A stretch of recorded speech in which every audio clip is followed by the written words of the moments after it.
Y a este programa especial sobre los bosques hemos invitado al señor Andreas Bolte, investigador forestal. Gracias por estar con nosotros. Empezamos con el cambio climático, un tema recurrente en nuestro programa. ¿Qué tipo de bosques van a poder sobrevivir en Alemania?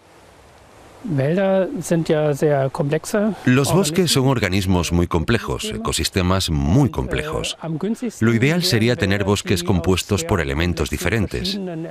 Por eso pensamos que los bosques que poseen una gran diversidad de árboles y también de otras especies se adaptan mejor al cambio climático, porque posibilitan que las distintas especies que aparecen en ellos y que tienen necesidades muy diversas, necesidades climáticas, se complementen entre sí.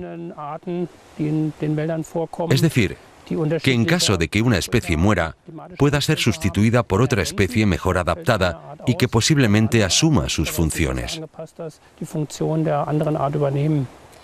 ¿Fue un error el monocultivo de coníferas, como este bosque de pinos en el que estamos, concentrarse en cultivar coníferas como pinos o abetos? Hay que tener en cuenta que estos pinos tienen entre 50 y 60 años y que en aquel entonces nadie se imaginaba que pudiera haber el actual cambio climático. A eso se añade que tras una fase relativamente larga de explotación, los suelos estaban empobrecidos y cuando se plantaron esos pinos estaban muy bien adaptados a esas condiciones.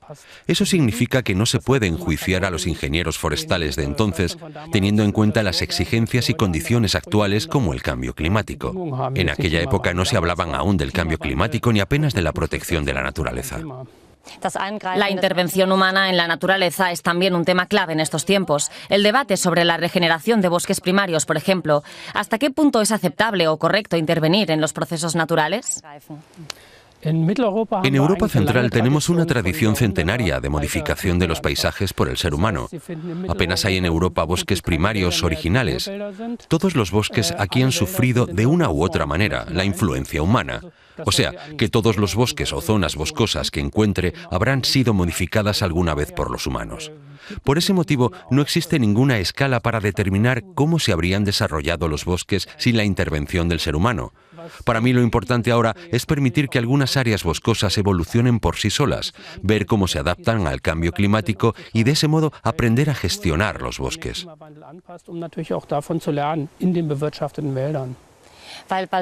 ¿Y cómo debería ser una gestión forestal sustentable, responsable con el medio ambiente? ¿Cómo podría lograrse? Lo importante es garantizar que esas diferentes especies de árboles que crecen en los bosques estén bien adaptadas. O sea, que puedan prosperar en el lugar, que creen los biotipos necesarios para otras especies animales y vegetales y sobre todo que estén bien mezcladas y estructuradas en cada área. Ese es un principio de gestión sostenible que elimina muchos riesgos. También es importante no extraer demasiada madera. O sea, solo extraer la madera que se pueda regenerar, para no dañar permanentemente las existencias que tenemos en los bosques. Y para terminar, nos gustaría saber su opinión sobre la deforestación en América Latina, en el Amazonas, por ejemplo. Ese es seguramente un tema muy importante para la protección del clima a escala global.